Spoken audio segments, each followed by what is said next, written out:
जत मोटेवाडीत भिंत कोसळून 6 भाविकांचा दुर्दैवी मृत्यू। मरगुबाई यात्रेत भीषण दुर्घटना, 12 जखमींपैकी एकाची प्रकृती चिंताजनक। जत तालुक्यातील मोटेवाडी आसंगी तुर्क येथे मंगळवारी मरगुबाई यात्रेदरम्यान निसर्गाचा भीषण कोप पाहायला मिळाला। अचानक आलेल्या जोरदार वादळी वाऱ्यामुळे देवस्थानची भिंत कोसळून 6 भाविकांचा जागीच मृत्यू झाला।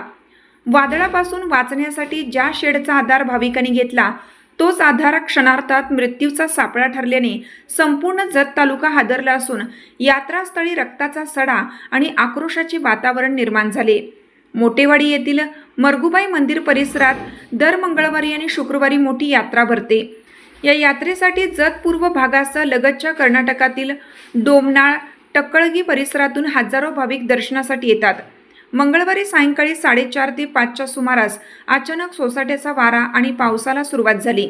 वाऱ्याचा वेग प्रचंड असल्याने भाविकांनी सुरक्षिततेसाठी मंदिराजवळील 140 फूट लांबीच्या पत्र्याच्या शेडखाली आश्रय घेतला। परंतु वाऱ्याच्या तीव्र झोतामुळे शेडचे पत्रे उखडले गेले आणि त्याचा प्रचंड जोराचा धक्का शेजारील चिराविटाने बांधलेल्या भिंतीला बसला। काही क्षणात ही भिंत कोसळल्याने खाली उभे असलेले अनेक भाविक ढिगाऱ्याखाली दबले गेले।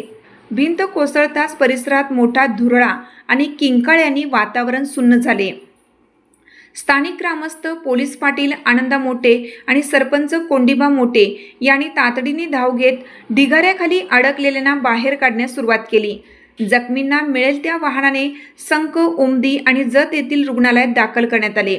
मात्र उपचारादरम्यान 6 जणांची प्राणज्योत मावळली।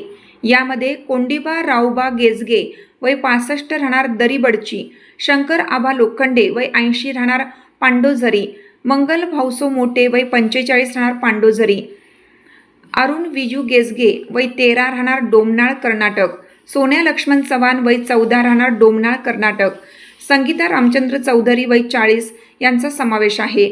या दुर्घटनेत अण्णाप्पा चौधरी, दर्याप्पा कोकरे, मुरलीधर पुजारी यांच्यासह 12 जण गंभीर जखमी असून एकाची प्रकृती चिंताजनक आहे। घटनेची माहिती मिळताच प्रांताधिकारी अजय कुमार नष्टे आणि सहाय्यक पोलीस निरीक्षक बिराप्पा लातुरे यांनी घटनास्थळी भेट देऊन मदत कार्याचे संचालन केलं।